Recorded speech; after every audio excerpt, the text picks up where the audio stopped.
I want to ask you about two players, yes, Matheus Pereira and Ojeda. What can you say for the fans about these possibilities to bring us? Well, look, I say this all the time, and I think we're going to continue to try and get players that often, are great for us and maybe low probabilities. The probabilities of those players are different. Matheus Pereira versus Martin Ojeda, but they share one thing in common. Their owners at their current teams love them, as we do. They don't want to let them go. This is very different than, Zahavia, who's making a life choice. Cavani, that was just a series of fun, but probably not realistic, conversations. In the case of Matheus Pereira and Martin Ojeda, we very much believe they would like to be a part of the program. We believe that our people here, Mizuko and Brito, Coach Castro, have successfully sold them on being a part of the project. But they're really good for their teams. Matheus Pereira, they just don't want to let him go. Fans will say, hey, whatever amount, pay, whatever amount. But, we have a number of positions to bring into this team. You can't just meet the high expectation of every owner in the market to trade that player. Like, we need to do business with other clubs where, they're meeting us halfway. And that's not the case with Matheus Pereira.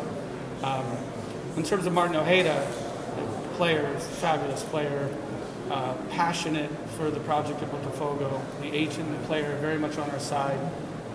We're talking actively with the owner. I joke, the player, he has to stop scoring goals, right? He just needs to stop.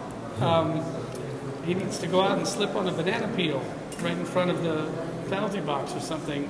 But he's critically important to that team. It's the nature of his goals, the contribution of assists.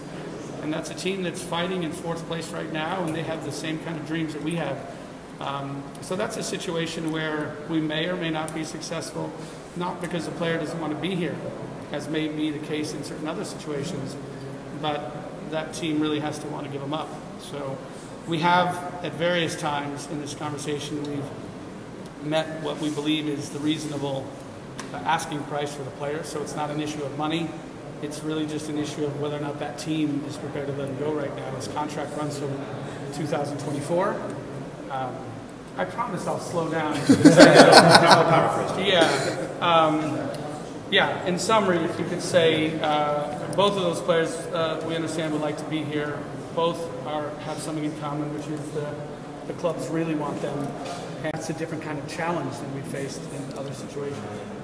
Very lucky. Some land very close to Lonier is available. I think we're going to have to buy something, but finally, for the first time, I see an opportunity to get the whole group together. So I'm looking forward to trying to work that out. Is there a deadline? No, there's no other owner that's telling me what to do. No, but do you plan on when doing this? Well, if you buy land, then you have to get it permitted, and you have to get it cleared, and these things take a long time. So I think we're probably still going to have to lease one of those other facilities. But that's really, it's not going to have any impact on this particular season. But hopefully we get something on the contract and we can show the fans sort of a vision of the future, pretty quickly.